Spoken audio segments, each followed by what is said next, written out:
because Everton are finally going to go down. We've been waiting for this for what feels like, I don't know, like maybe 4 or 5 years at this age. It's just been a slow decline for Everton, slowly getting worse and worse.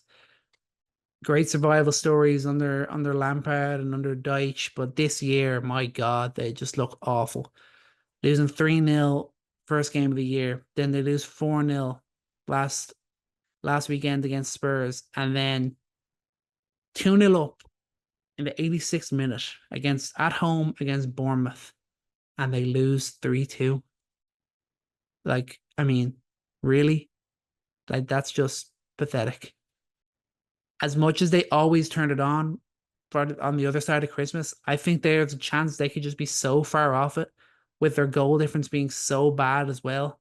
That's usually an area where they're kind of okay. They don't score many, but they also end up somehow conceding. They'll be in like the top 6 or 7 in terms of goals conceded. That they can usually be very strong defensively. We're not seeing that so far this year.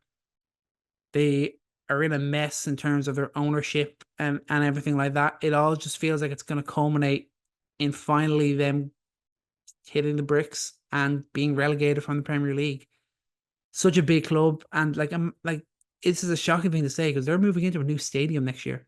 Imagine being in the Premier League, having been in the Premier League as long as they have been. You're finally moving into a new stadium, and you're going to do that in the Championship. Like, what has happened at Everton is just really sad, and you got to feel for their fans because they're one of the most well supported teams in the league.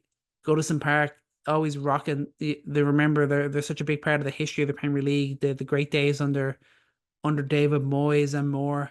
But I think the bubble is finally going to burst with them, and this is the year that we see everything go down.